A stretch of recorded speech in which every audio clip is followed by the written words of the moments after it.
Cougar Nation, want to give a big shout out to our sponsor, Jack Jones Hoop Fest.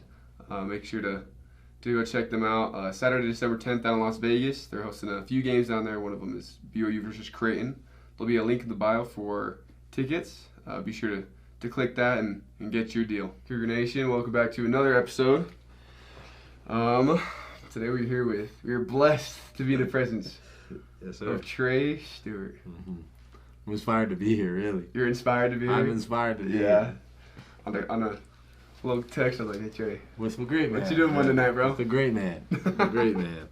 Trying to go back. I was going through, I was like, is there another Ethan Erickson? I was like, this got to be my boy. Yeah. This gotta be my boy. Yeah. That's me, dog.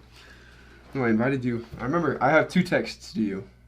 I had one text to you before that. It was like, hey, playing sand volleyball. Oh, that's so funny. I didn't know. I didn't have that one. You I don't know why. I didn't have that text. Well, I said it.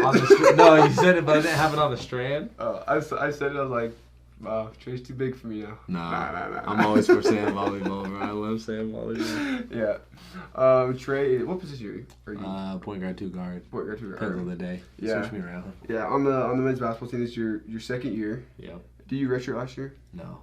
No, you didn't. Nah, it counted. Oh. Yeah. How about that? I don't know. I just didn't really want a red shirt. I mean, yeah. why not? Why not? Obviously, it sucks because I didn't play, but I mean, sophomore this year. Yeah. So we'll see how it goes. So I mean, you're looking forward to it this year, though. I'm looking forward to seeing you play. Did you redshirt last year? Yeah, I did. Okay. So I mean, I didn't even travel last year. Yeah. I was just got team. Football's different. Yeah. Yeah, because we can play 4 games and still redshirt. Like I don't know what basketball's like. I only played like 7. Yeah. Yeah, or 8, something like that. I remember seeing you go in, bro. I was stoked. Yeah. It's always good seeing our boys go in. For real. It really is. Like seeing Chase. Yeah, seeing Chase go in. And then did you hear I called that game? No. So our social media people came and they're like, "Who's gonna be the MVP of this game?" I was like, "Kindness counts, Darren." Oh yeah. And, like, and my boy Chase Robb, I gotta go. I do remember that. He balled out that game, Yeah. and everyone was like, "He prophesied it." I was like, "Nah, my boy's been like that. He's been like that." Yeah. So are you? So I mean, you're from American Fork, but did you grow up there? Or like, yeah, I've been my whole born life. and raised? Yeah. I was born in American Fork Hospital. My family lived in Provo until I was like 2. And then I moved to AF. And just yeah. Utah boy. Utah boy. Yeah. And a little bit of England. I'm not like from you because like you can always be like, oh, I'm from Hawaii. It's like I'm from Hawaii is a cop out. Exactly. I'm from Utah. Come on, exactly. But it just sounds cool. I don't know. For a minute, I was like, oh yeah, I'm from Hawaii. Yeah. I was like, I'm from Hawaii, and people would be like, what? What? I'd be like, nah, I'm from Utah. Let's be honest. Bro, this girl one time she's like, oh, I'm from New Jersey, and I got excited because my dad's from New Jersey. Yeah. And she was like, oh, well, I served my mission there. I was like, no. Like, that doesn't count. That does not count. That does not count. No, it does not. You can't say that. No. You can't say that. It was on campus, huh? Yeah. And I don't know if I could talk to you right now, but we can't say we're from England, even though we served in England. Stop. You're free to do whatever. You're chilling. Yeah. So we started off. We'll go back. We'll dig deep okay. into Trey, into your mind, all right, into your youth. Mm-hmm. Okay. And so you started playing basketball. How old? Well, my dad played pro in Brazil, and then was a basketball trainer all growing up. So all growing up, it was like there was a place called Open Court. It was down near like Point of the Mountain, Traverse Mountain. Like where XSI was. Yeah, that's what it was. Okay, yeah. It used to be XSI, but he'd do training lessons there. So growing up, I'd always go to all the training lessons. All our birthday parties was there. After his trainings, he'd put $1 on the free throw line, and I'd shoot for hours trying to make it. So it was just like always being in the gym growing up. Like that was just what it was. And then he coached a women's travel team and women's high school team. So all growing up, it was just gyms. Every new vacation we went to, we'd go to California. It's because his club team had a tournament in California. So life's really always revolved around basketball. Yeah. And then you played a little bit of football. Yep.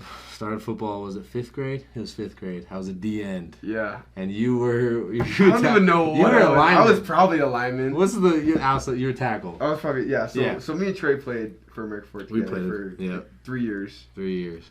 We were always going. I remember we were doing a cat and mouse drill or something. Yeah. This is like my only memory. Let's hear it. We were doing like a cat and mouse drill. Your dad was here. My dad was here. And some reason we were just going at it. Yeah. And we were just like. Because we were like, at every practice, we'd be lined up across from each other. Because I was DN, you were lineman, and we'd always just like Because there was that dumb like X-Men rule. Yeah. Because like you were just tall for your age, so they like Yeah, so they put me a line. Yeah, and then I was DN because I had no skills. My first time ever playing football. They just threw you in. Shout out DNs. I wasn't trying to say y'all got no skill, but at a young age with my body type, I'm not built like a DN. And then what? You get hit too hard and quit, or? No. So then moved to running back. That's where the dogs are. Yeah. Running back is a difficult job. You remember the Oklahoma drill? Yes. That was the best. It's outlawed. It is? Yeah. You're not allowed to do that anywhere in the country. Why? Because you're running into each other. That's where character's built, though. No, that one or like British Bulldog. British Bulldog is crazy. Oh, that one. So British Bulldog, for those that don't know, is there's one guy. He's the British Bulldog, and you have the entire team.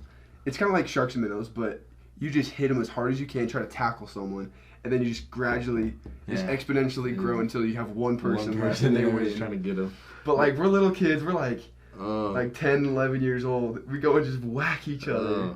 We had the craziest was, you remember Jackson Sindrich? Yes. His dad was the like cross cut, like he's a long distance runner, and you remember for conditioning after practice, he would just run.